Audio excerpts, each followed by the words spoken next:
Hi, I'm Joy Brakke, occupational therapist and therapy manager at Sanford Canby Medical Center.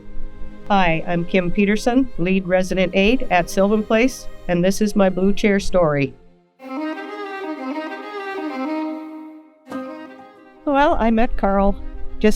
He was a plumber, so I had him over one day and we just kind of clicked talking and stuff, and we were both kind of going through some bad times, so got to talking and went out, and we just seemed like we were a match.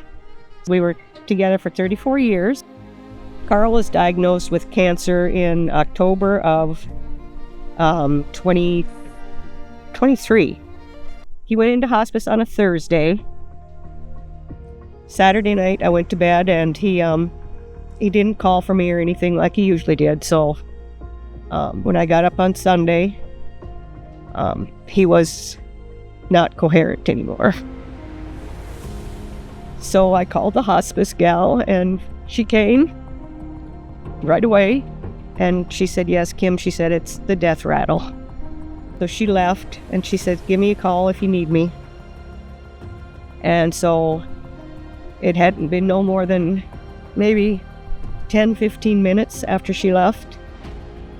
And I was sitting in the chair by him. And all of a sudden he says, Kim. And I'm like, whoa. So I went over, went to him and I said, what's up? What do you need? He says, a kiss. So I gave him a kiss. And then he passed away.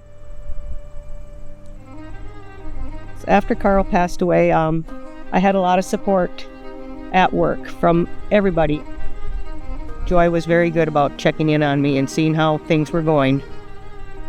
She just asked me, how are things going for you? And I said, the nights are tough.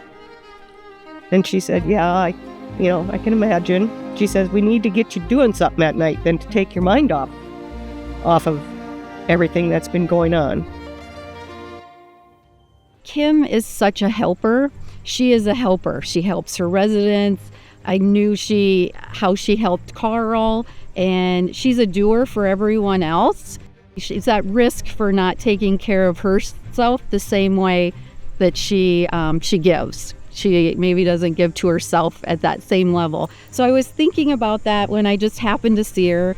And kayaking, it's peaceful, it's freedom, and it's independence. Like you can just have a boat and be on the water in like 5 minutes. And so it's a great hobby that way. And that seemed like a good fit for what would be helpful to Kim.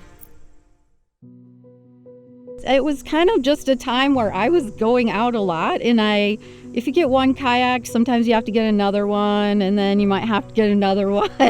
So I had an extra. Loaded up 2 kayaks, and it was a perfect night, and I had everything ready, and I'm like, I'm just gonna swing by. Joy was a very good teacher.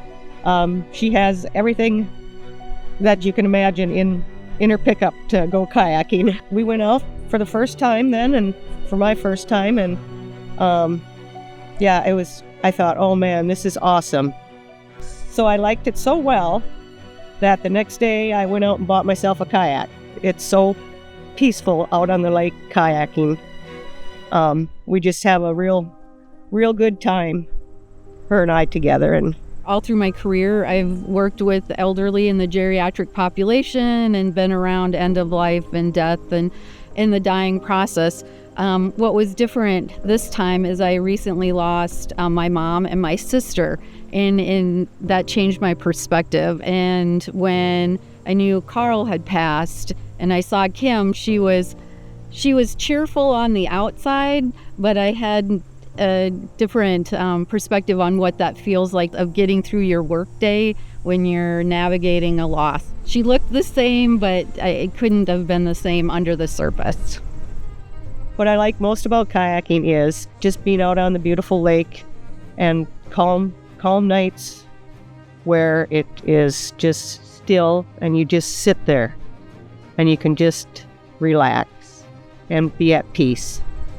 when you come out here and it is totally like glass. When it's like glass, you can just forget about whatever happened and reset, and you know it's going to be a good day tomorrow, and you kind of clear your head from the day before. She got me started with the kayaking, and she's just been a very good friend to me, and that was the best thing that she ever did for me. She is my next chapter, for sure.